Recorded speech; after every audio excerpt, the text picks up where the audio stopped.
Hello friends, welcome to my channel. इस video में मैं आपसे क्लासिफिकेशन ऑफ प्रोडक्ट्स डिस्कस करने वाला हूं।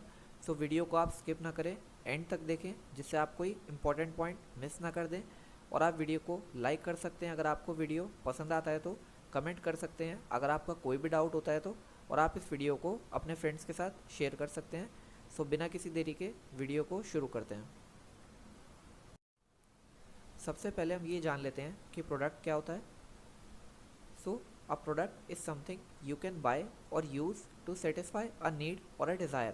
So, जैसा कि हम सब जानते हैं कि मार्केट्स के अंदर प्रोडक्ट अवेलेबल होते हैं परचेज करने के लिए। सो हम कोई भी प्रोडक्ट अपनी नीड या डिज़ायर को सेटिस्फाई करने के लिए यूज़ करते हैं। It can be a physical item, वो एक फ़िज़िकल प्रोडक्ट भी हो सकता है और एक सर्विस भी हो सकती है। जैसा कि हम मार्केट में जाते हैं और एक मोबाइल फ़ोन परचेज़ करके ले आते हैं या फिर एक कार परचेज़ करके ले आते हैं, सो वो एक फ़िज़िकल आइटम है जिसे हम कंज्यूम करते हैं और अपनी नीड को सेटिस्फाई करते हैं। और अगर हम किसी रेस्टोरेंट में जाते हैं या फिर एक सैलून में जाते हैं, वहाँ पे हम अपना हेयर कट कराते हैं, सो हम कोई फ़िज़िकल प्रोडक्ट नहीं लेकर आते अपने साथ, वो हमें एक सर्विस प्रोवाइड करते हैं और हम उस सर्विस के लिए उन्हें पे करते हैं। So they are offered in markets for purchase. वो परचेज़ करने के लिए प्रोडक्ट मार्केट में अवेलेबल होते हैं। हम अपनी नीड के अकॉर्डिंग, अपने डिज़ायर के अकॉर्डिंग उस प्रोडक्ट को परचेज़ कर सकते हैं और अपनी डिमांड को, अपनी नीड को सेटिस्फाई कर सकते हैं। So it is an essential element of marketing mix. अगर मार्केटिंग मिक्स के बारे में आपको नॉलेज नहीं है तो मैं आई बटन पे आपको लिंक दे दूँगा, आप जाके मेरी वो वीडियो डिटेल में देख सकते हैं। उसके अंदर मैंने आपसे 7 पीस ऑफ मार्केटिंग मिक्स के बारे में पूरी बात करी है डिटेल में, और प्रोडक्ट उसके अंदर पहला कंपोनेंट है। सो आप जाके ज़रूर देखें।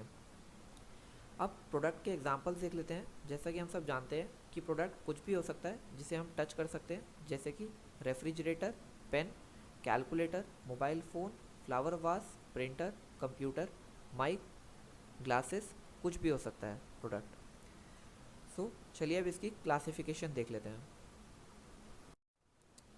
On the basis of tangibility of goods. So इसके अंदर दो टाइप्स होते हैं, tangible goods and intangible goods. So एक एक करके दोनों को डिस्कस करेंगे। सबसे पहले tangible goods. So tangible goods are physical product that can be touched, seen और हेल्ड। सो ऐसे प्रोडक्ट जिन्हें हम टच कर सकते हैं, देख सकते हैं और उन्हें अपने हाथ में उठा सकते हैं, रख सकते हैं, वो टेंजिबल गुड्स की कैटेगरी के अंदर आते हैं। And they have a physical presence and can be stored, shipped and handled. उन्हें हम हैंडल कर सकते हैं, उन्हें ट्रांसपोर्ट कर सकते हैं, शिप कर सकते हैं, या फिर हम उन्हें अपनी अलमीरा में या फिर अपने घर में उन्हें स्टोर करके रख सकते हैं। सो ऐसे प्रोडक्ट जिन्हें हम स्टोर कर सकते हैं, शिप कर सकते हैं, हैंडल कर सकते हैं, देख सकते हैं, टच कर सकते हैं, सो ये सारे टेंजिबल गुड्स के अंदर प्रोडक्ट आते हैं। जैसे कि फॉर एग्जांपल एक मोबाइल फ़ोन है, उसे हम टच भी कर सकते हैं, देख भी सकते हैं, और उसका एक फ़िज़िकल प्रेजेंस भी होता है। उसे हम हाथ में ऐसे उठा भी सकते हैं और उन्हें हैंडल भी कर सकते हैं, स्टोर भी कर सकते हैं अपने पॉकेट के अंदर। सो इसके एग्जांपल देख लेते हैं। Examples of tangible goods include smartphones, clothing, cars, books and furniture. ये सारे एग्जांपल्स में हम इन्हें देख भी सकते हैं, हम इन्हें टच भी कर सकते हैं और इनका एक फ़िज़िकल प्रेजेंस भी है। So these goods comes under tangible goods. चलिए नेक्स्ट देख लेते हैं। Intangible goods. Intangible goods, also known as services, are product that lack a physical form. अब जैसा कि हमने tangible goods में देखा था, उन्हें हम देख सकते हैं, टच कर सकते हैं, स्टोर कर सकते हैं, बट intangible goods के अंदर ऑपोजिट होता है। इन्हें हम टच नहीं कर सकते, देख नहीं सकते, इन्हें सिर्फ हम फील कर सकते हैं। ये सर्विसेज के ही जाती हैं और ये intangible होती हैं, इन्हें हम देख नहीं सकते, सिर्फ फील कर सकते हैं। They are not tangible and can not be touched and held. इन्हें हम देख नहीं सकते, ना कि छू सकते। Examples of intangible goods include education. आप किसी कॉलेज में जाते हैं, अपनी क्लासेस अटेंड करते हैं और कॉलेज से वापस आ जाते हैं। आप कोई प्रोडक्ट कॉलेज से लेकर नहीं आते, आप सिर्फ एजुकेशन लेकर आते हैं, क्लासेस अटेंड कर आते हैं और वापस अपने घर आ जाते हैं। या फॉर एग्ज़ाम्पल अगर आपको हेल्थ सर्विसेज चाहिए तो आप हॉस्पिटल जाते हैं, हॉस्पिटल जाकर अपना इलाज कराते हैं और वापस घर पे आ जाते हैं। आप कोई भी प्रोडक्ट हॉस्पिटल से लेकर नहीं आते हैं। कंसल्टिंग, जैसे आप किसी बिजनेस के अंदर कोई कंसल्टिंग ले रहे हैं या फिर किसी लॉयर से लीगल एडवाइस ले रहे हैं या फिर कोई सॉफ्टवेयर यूज़ कर रहे हैं, तो ये सारी चीज़ें सर्विसेज के अंदर आती हैं। सर्विसेज इंटेंजिबल गुड्स को ही कहते हैं। सो ये सारी चीज़ें इंटेंजिबल गुड्स के अंदर कवर होती हैं। The key distinction between tangible and intangible good is their physical presence. अब टेंजिबल एंड इनटेंजिबल गुड्स के अंदर सिर्फ यही डिफरेंस है कि टेंजिबल गुड्स को हम टच कर सकते हैं, देख सकते हैं, और इनकी कुछ फिजिकल प्रेजेंस होती है, बट इनटेंजिबल गुड्स की फिजिकल प्रेजेंस नहीं होती है और इन्हें हम देख भी नहीं सकती और टच भी नहीं कर सकते।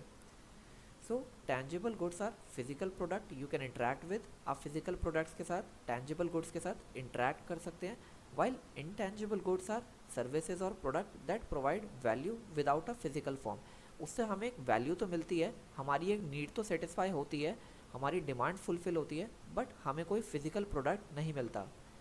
Businesses often offer a combination of both tangible and intangible goods to meet consumer needs. कुछ businesses सिर्फ प्रोडक्ट बेस्ड होते हैं जो कि सिर्फ प्रोडक्ट सेल करते हैं कस्टमर को, कुछ businesses होते हैं जो सिर्फ सर्विसेज सेल करते हैं बिजनेस कस्टमर को, और कुछ businesses ऐसे होते हैं जो प्रोडक्ट भी सेल करते हैं कस्टमर को और सर्विसेज भी सेल करते हैं कस्टमर को। सो आई होप आपको टेंजिबल एंड इनटेंजिबल गुड समझ में आया होगा। चलिए नेक्स्ट देख लेते हैं। On the basis of durability of goods. So durability के अंदर दो तरह के गुड्स आते हैं, durable goods and non durable goods. चलिए इनको डिटेल में देख लेते हैं। सो सबसे पहले हम देखते हैं ड्यूरेबल गुड्स क्या होते हैं। Durable goods are product that have a long life span and are design to be use over an extended period.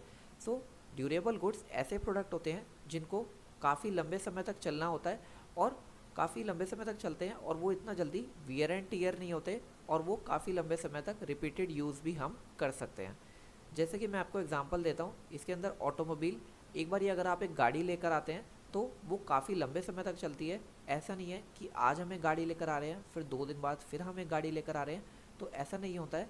हम एक कार लेकर आते हैं तो ये ड्यूरेबल गुड्स की कैटेगरी में आती है और इसको काफ़ी लंबे समय तक चलना रहता है, तो इस वजह से ये ड्यूरेबल गुड्स की कैटेगरी में आती है।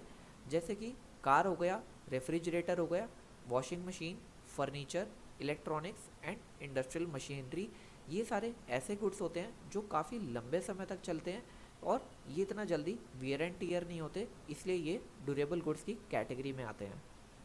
Consumer and businesses usually make infrequent purchases. अब जैसा कि मैंने आपको बताया कि ये गुड्स काफ़ी लंबे समय तक चलते हैं, इवन डेकेड्स तक भी चलते हैं। डेकेड्स मतलब एक डेकेड के अंदर 10 ईयर्स होते हैं। सो कुछ गुड्स ड्यूरेबल गुड्स के अंदर काफ़ी लंबे समय तक चलते हैं, कुछ डेकेड्स तक, जैसे कि मैंने आपको बताया फॉर सेवरल ईयर्स और इवन डेकेड्स। सो जैसे कि हम एक कार लेते हैं तो कई साल भी चलती है और कुछ कुछ कार्स डेकेड्स तक भी चलती है, 10 साल या 10 साल से ज़्यादा भी चलती है। सो कस्टमर एक बार इन गुड्स को परचेज़ करता है तो फ्रीक्वेंट परचेजेस नहीं करता है। सो ये ड्यूरेबल गुड्स की कैटेगरी के अंदर आते हैं। एग्जाम्पल जैसे मैंने आपको बताया, refrigerator, washing machine, furniture, electronics और इंडस्ट्रियल मशीनरी, जो फैक्ट्री के अंदर बहुत बड़ी बड़ी मशीनरी होती हैं, वो इतना जल्दी ख़राब नहीं होती, और एक बार अगर बिजनेस कोई उस इंडस्ट्रियल मशीनरी को ले लेता है, परचेज़ कर लेता है, तो वो काफ़ी लंबे समय तक चलती है। सो आई होप आपको ड्यूरेबल गुड्स समझ में आया होगा। चलिए नेक्स्ट देख लेते हैं। Non durable goods. Non durable goods are product that are intended for immediate और शॉर्ट टर्म कंजम्पशन। जैसा कि हमने देखा कि ड्यूरेबल गुड काफ़ी लंबे समय तक चल रहे थे, नॉन ड्यूरेबल गुड बिल्कुल ऑपोजिट है, और ये शॉर्ट टर्म कंजम्पशन के लिए बनाए जाते हैं और ये जल्दी से वियर एंड टीयर हो जाते हैं, और अगर इनको रेगुलर यूज़ करा जाए तो ये इतना लॉन्ग लास्टिंग नहीं होते और इतने लंबे समय तक नहीं चलते। Examples of non durable good include food and beverage. अगर हम कोई फूड प्रोडक्ट लेकर आए तो उसकी कुछ एक्सपायरी डेट होती है जिसके अंदर अंदर हमें उसे कंज्यूम करना होता है। टॉयलेटरीज जैसे कि टूथपेस्ट हो गया, हेयर प्रोडक्ट हो गए, शैम्पू, सोप, ये सारी चीज़ें कुछ ही समय चलती हैं, ज़्यादा लंबे समय तक नहीं चलती। क्लीनिंग प्रोडक्ट जैसे कोई हाउस क्लीनिंग प्रोडक्ट हो गए।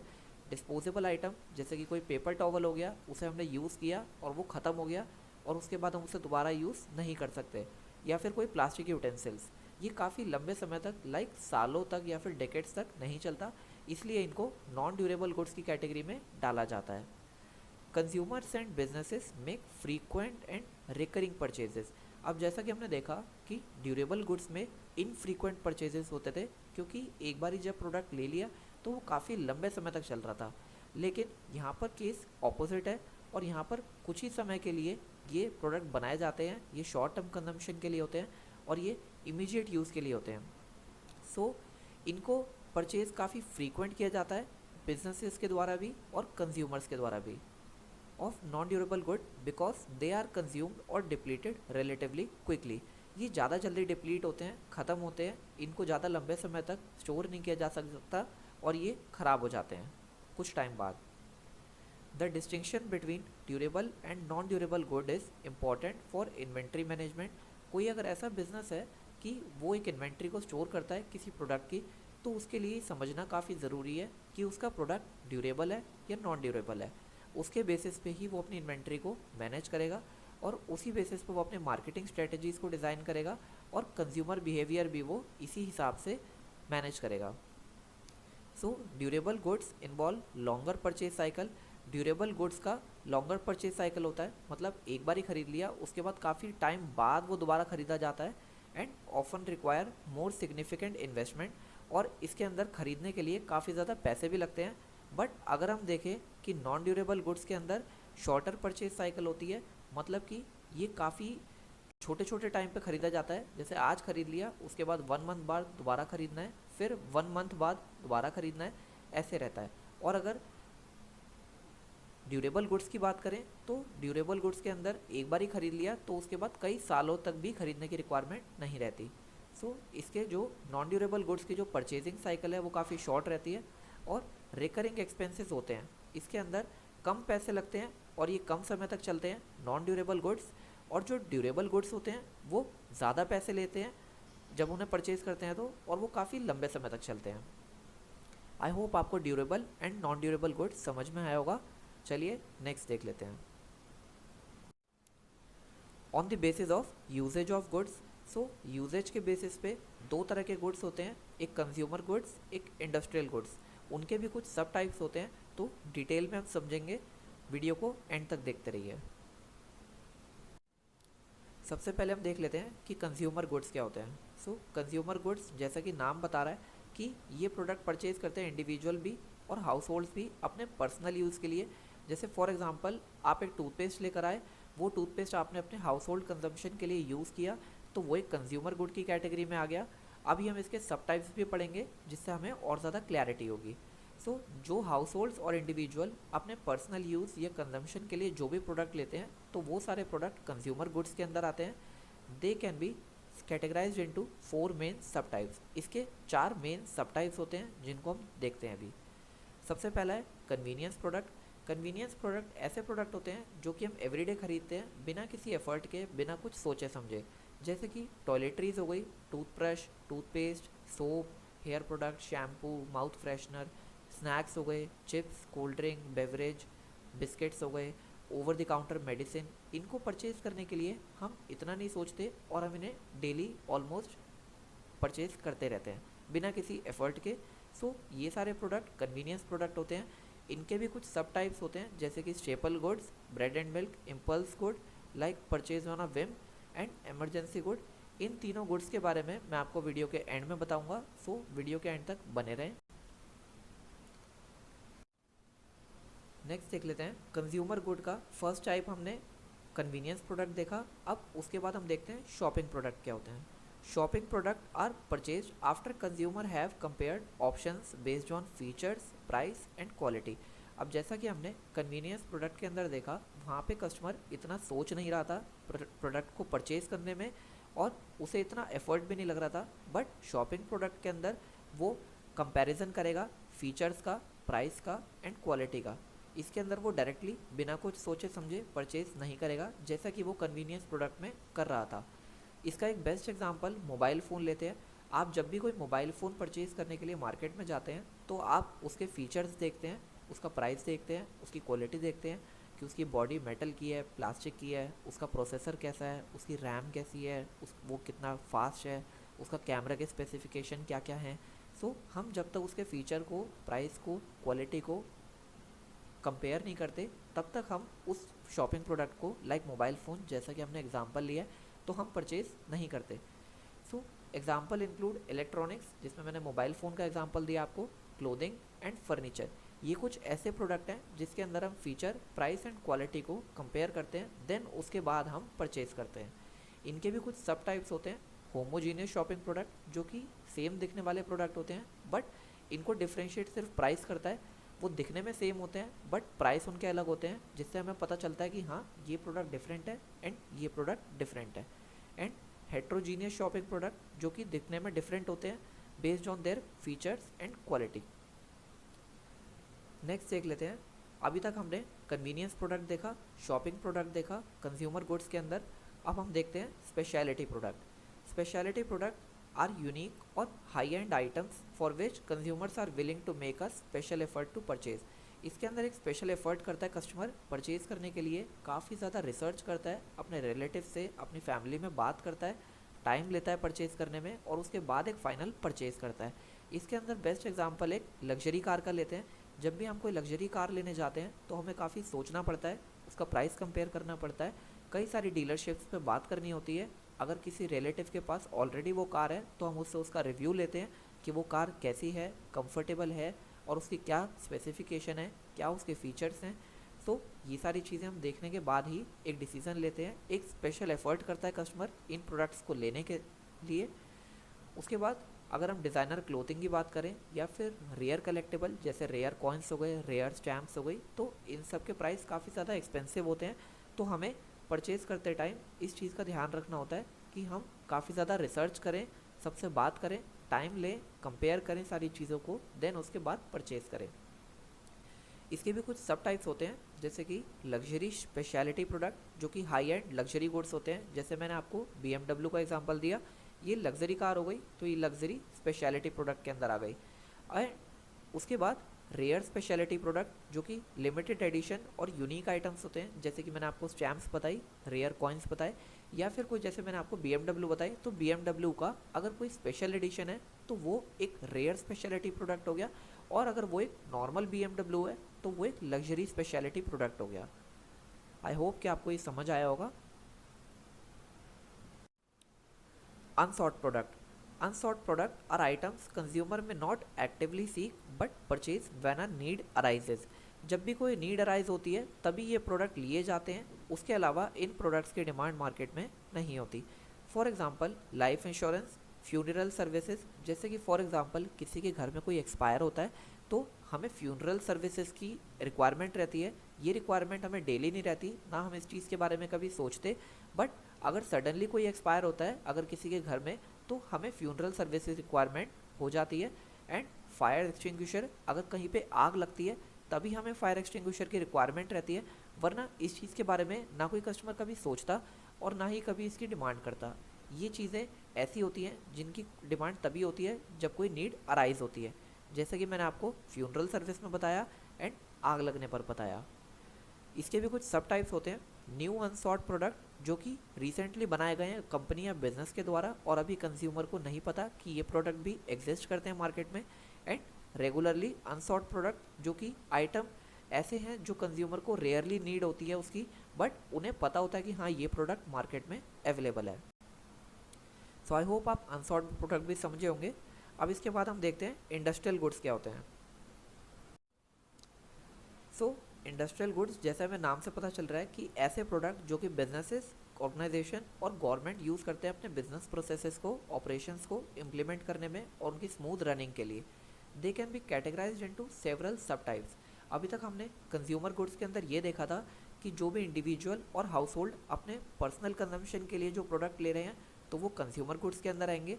एंड जो भी प्रोडक्ट हम इंडस्ट्री के अंदर, जो भी बिजनेसेस, जो भी ऑर्गेनाइजेशन या जो भी गवर्नमेंट यूज़ कर रही है अपने ऑपरेशंस को कैरी ऑन करने के लिए, तो वो सारी चीज़ें इंडस्ट्रियल गुड्स के अंदर आएंगी। अब इसके अंदर हम फर्स्ट इसका टाइप देख लेते हैं, सब टाइप। सो पहला रॉ मटेरियल। रॉ मटेरियल जैसा कि हम सब जानते हैं कि बेसिक इनपुट होता है। कोई भी एक बिजनेस है वो एक प्रोडक्ट को मैन्युफैक्चर कर रहा है, फॉर एग्जाम्पल एक ए प्रोडक्ट है, इसको मैन्युफैक्चर कर रहा है, इसके लिए कुछ उसको रॉ मटेरियल की रिक्वायरमेंट रहेगी। सो रॉ मटेरियल एक फर्स्ट सब टाइप है इंडस्ट्रियल गुड का। ये बेसिक इनपुट होते हैं जो कि प्रोडक्शन में हेल्प करते हैं किसी और गुड की। जैसे फॉर एग्जांपल हम कार बना रहे हैं तो कार बनाने के लिए हमें ग्लास भी चाहिए, मेटल की शीट भी चाहिए, व्हील्स भी चाहिए, व्हील कवर भी चाहिए। तो ये सारी चीज़ें रॉ मटेरियल में आएंगी और जो एक फिनिश प्रोडक्ट होगा वो एक कार होगी। आई होप कि आप समझ रहे होंगे। इसके अंदर एग्जांपल देख लेते हैं, metal, would and agricultural product. Primary raw material इसके सब टाइप्स होते हैं। प्राइमरी होता है, एक सेकेंडरी होता है। प्राइमरी के अंदर naturally occurring resources and secondary raw material, recycled और प्रोसेस मटेरियल। इसका मैं आपको एक एग्जांपल देता हूँ। जैसे फॉर एग्जांपल अभी एक पेपर का एग्जांपल लेते हैं। एक पेपर अभी एक ट्री से फ्रेशली प्रिपेयर हुआ है और इसे रॉ मटेरियल की तरह हमने यूज़ करा है। और एक पेपर होता है जिसे ऑलरेडी एक कंज्यूमर ने कंज्यूम कर लिया और उसे फिर बिजनेस से किसी ने रिसाइकल करा। रिसाइकल करने के बाद फिर एज अ रॉ मटेरियल उसे इनपुट में लिया गया। सो प्राइमरी रॉ मटेरियल में आप ये देख सकते हैं कि हम फ्रेश पेपर को रॉ मटेरियल ले रहे हैं।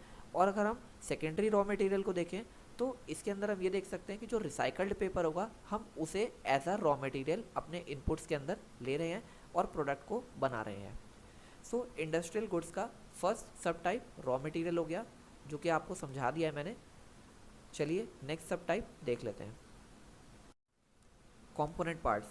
Component parts are finished item used as ingredients in the assembly of another product. For example, हमने कई सारे पार्ट्स को मर्ज करके एक इंजन को डेवलप किया, कार के इंजन को। उसके बाद ये इंजन फिनिश्ड प्रोडक्ट तो है, बट ये एक इंग्रेडिएंट है किसी और अदर प्रोडक्ट के लिए। अब एक कार के अंदर उस इंजन को लगाया जाएगा तो ये जो इंजन होगा ये as a component part car के अंदर, कार का इंजन एक कंपोनेंट होता है। सो यहाँ पर इंजन को एक कंपोनेंट पार्ट के अंदर कैटेगराइज किया गया है। जैसा कि हमने यहाँ पे लिखा है, examples include engines used in automobile manufacturing. मतलब हमने पहले कई सारे रॉ मटेरियल को यूज़ करा, कई सारे छोटे छोटे स्क्रूज को, नट बोल्ट्स को यूज़ करके हमने एक इंजन को डेवलप किया। बट इंजन का भी एक यूज़ हम नहीं कर सकते जब तक वो एक कार में फिट नहीं होगा। सो इंजन एक कॉम्पोनेंट पार्ट हो गया। अब इस कंपोनेंट पार्ट को हम एक कार के अंदर इंस्टॉल करेंगे जिससे कि कार का मैन्युफैक्चरिंग फिनिश होगा और कार एक फिनिश प्रोडक्ट बन पाएगा। ये फिनिश प्रोडक्ट तो है बट ये कंजम्पशन के लिए अवेलेबल नहीं है, पर हम कार को कंज्यूम कर सकते हैं। सो ये कार के अंदर as a component part use किया जाएगा। So component part are finished item used as ingredients in the assembly of another product. I hope कि आपको समझ में आया होगा। And semiconductor used in electronic device. अब हम सेमीकंडक्टर को यूज़ नहीं कर सकते बट हम इलेक्ट्रॉनिक डिवाइस को कर सकते हैं। सो कई सारे रॉ मटेरियल्स को मिला के एक सेमीकंडक्टर बना होगा और वो सेमीकंडक्टर एक कंपोनेंट पार्ट की तरह इलेक्ट्रॉनिक डिवाइस में लगाया गया होगा, तब जाके हम उस इलेक्ट्रॉनिक डिवाइस को यूज़ कर पाते हैं। आई होप कि आपको समझ आया होगा। सो अब कैपिटल इक्विपमेंट देख लेते हैं। Capital equipment consist of expensive and long lasting items that are not frequently purchase. जैसा कि मैंने आपको इंडस्ट्रियल मशीनरी के अंदर बताया था। सो इंडस्ट्रियल मशीनरी बहुत बड़ी बड़ी मशीन्स होती हैं जो फैक्ट्री के अंदर इंस्टॉल्ड होती हैं, जो कि एक बार ही बिजनेसेस परचेज़ करते हैं, उसके बाद दोबारा परचेज़ करने की रिक्वायरमेंट नहीं रहती है। ये काफ़ी लंबे समय तक चलती हैं और ये काफ़ी एक्सपेंसिव होती हैं। इनकी सिर्फ मेंटेनेंस चलती रहती है जिससे कि ये ख़राब ना हो और ये लॉन्ग लास्टिंग चलती रहे। जैसे कि आपने देखा होगा कि कंस्ट्रक्शन की भी काफ़ी बड़ी बड़ी मशीन्स होती हैं, बुलडोज़र्स होते हैं। एंड तो ये सारी चीज़ें, मशीन्स, इक्विपमेंट्स बहुत महंगे आते हैं और ये काफ़ी लंबे समय तक चलते हैं। ये ऐसा नहीं है कि आपने साल या फिर 6 महीने, साल तक अगर आपने यूज़ किया तो ये ख़राब हो जाएंगी एंड डिप्लीट हो जाएंगी। ये काफ़ी लंबे समय तक चलने वाली चीज़ें होती हैं। सो इसलिए कैपिटल इक्विपमेंट में आती हैं। एंड मैन्युफैक्चरिंग रोबोट्स ये भी काफ़ी एक्सपेंसिव होते हैं। सो इसलिए ये सारी चीज़ें, industrial machinery, construction equipment and manufacturing robots, ये काफ़ी लंबे समय तक चलने वाले और काफ़ी एक्सपेंसिव प्रोडक्ट्स होते हैं। चलिए नेक्स्ट देख लेते हैं, supplies and services. Supplies and services are product and service use to support a business operation. Business को ऑपरेट करने के लिए जो भी सर्विसेज, जो भी सप्लाईज चाहिए रहती हैं तो वो सप्लाईज एंड सर्विसेज के अंदर आता है। जैसे कि ऑफिस सप्लाईज, मेंटेनेंस सर्विसेज। जैसे मैंने आपको इंडस्ट्रियल मशीनरी के अंदर बताया कि बिजनेस ने इंडस्ट्रियल मशीनरी को परचेज तो कर लिया बट अब उसको टाइम टू टाइम मेंटेनेंस भी चाहिए रहती है, तो वो मेंटेनेंस सर्विसेज भी लेगा किसी बिजनेस से। सो इसके अंदर सप्लाईज एंड सर्विसेज को कैटेगराइज किया गया है and consulting services. So these classifications help businesses tailor their marketing and sales strategies for different type of product. अब जैसा कि मैं आपको बताता हूँ कि अगर किसी बिजनेसेस को ये पता है कि प्रोडक्ट के क्लासिफिकेशन कितने तरह के प्रोडक्ट होते हैं, किस किस तरह के होते हैं, सो उसी के हिसाब से वो अपने प्रोडक्ट को सेल कर पाएगा। अब आप मेरे को बताइए कमेंट सेक्शन में कि अगर हमारे पास एक इंडस्ट्रियल गुड है और एक कंज्यूमर गुड है, तो दोनों के अंदर क्या हम सेम सेल्स स्ट्रेटेजी को यूज़ करके अपने प्रोडक्ट को बेच सकते हैं या फिर नहीं बेच सकते। चलिए मैं ही बता देता हूँ कि अगर आप कोई कंज्यूमर गुड को सेल करना है तो आपको कंज्यूमर के बिहेवियर को पढ़ना पड़ेगा, आपको देखना पड़ेगा कि कंज्यूमर का क्या बिहेवियर है, क्या उसकी पेइंग कैपेसिटी है। और अगर आपको इंडस्ट्रियल गुड बेचना है तो अगर यहाँ पे फिर अगर आपको कंज्यूमर से डील नहीं करना, अगर आपको अब फिर आपको बिजनेसेस से, गवर्नमेंट से और ऑर्गेनाइजेशन से डील करना है, क्योंकि कंज्यूमर इंडस्ट्रियल मशीनरी को परचेज नहीं करेगा, इंडस्ट्रियल गुड को परचेज बिजनेसेस ही करेंगे और कंज्यूमर गुड्स को परचेज भी कंज्यूमर ही करेंगे। सो आपको different different marketing strategies, sales strategies को यूज़ करना पड़ेगा। और आपको अगर यही नहीं पता एज अ बिजनेस कि कंज्यूमर गुड्स और इंडस्ट्रियल गुड्स अलग होते हैं, तो आप अपनी मार्केटिंग और सेल्स स्ट्रेटजी को कैसे डिफ्रेंशिएट करेंगे। अगर आप कंज्यूमर को बेचने के लिए जो भी मार्केटिंग ट्रिक्स होती हैं, अगर आप वो इंडस्ट्रियल गुड्स को बेचने में लगाएंगे तो आपको वो रिजल्ट नहीं मिलेगा। और अगर आप इंडस्ट्रियल गुड्स को बेचते हैं किसी बिजनेस को, आपको एक्सपीरियंस उस चीज़ का है और आप उस एक्सपीरियंस को कंज्यूमर गुड्स के अंदर लगाएंगे तो कंज्यूमर आपसे परचेज करने में इंटरेस्टेड नहीं होगा। सो ये काफ़ी इंपॉर्टेंट रहता है जानने के लिए।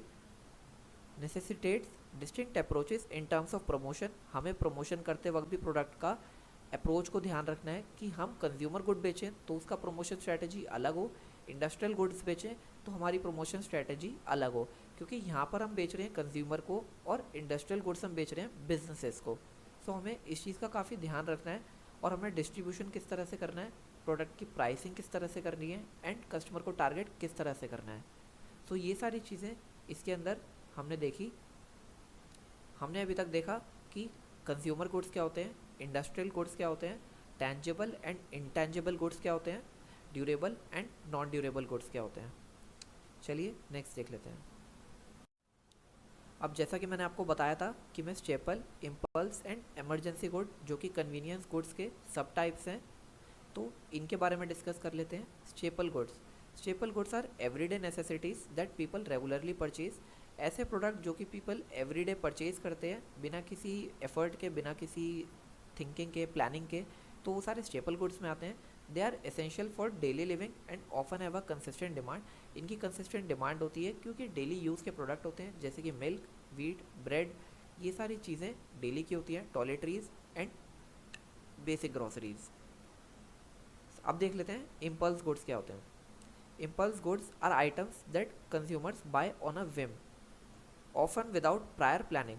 इसके अंदर कोई भी प्लानिंग की ज़रूरत नहीं होती और इसमें कंज्यूमर्स के अंदर एकदम से ही एक विचार आता है कि हाँ हम ये प्रोडक्ट परचेज करके लाते हैं। मैं आपको एक एग्जांपल देता हूँ, इसका बेस्ट एग्जांपल है चॉकलेट। अगर हमारे को वैसे कोई चॉकलेट की रोज़ डिमांड नहीं होती, जैसे हम मिल्क रोज़ कंज्यूम करते हैं, ब्रेड हम रोज़ कंज्यूम करते हैं ऑलमोस्ट, बट हम चॉकलेट हमारा कोई ऐसा नहीं है कि हमें रोज़ कंज्यूम करनी है हेल्थ को सही रखने के लिए। बट अगर हमारा एकदम से अगर मन करता है कि हाँ हमें चॉकलेट खाने का मन हुआ, तो वो इम्पल्स होती है। इम्पल्स मतलब एक डिज़ायर, इमीडिएट डिज़ायर क्रिएट होना। सो इम्पल्स का मतलब यही होता है। So impulse good are item that are consumer buy on a whim। एकदम से उसका मन करता है और वो उस प्रोडक्ट को ले आता है बिना किसी प्लानिंग के। They are typically displayed strategically near checkout counters to encourage spontaneous purchase.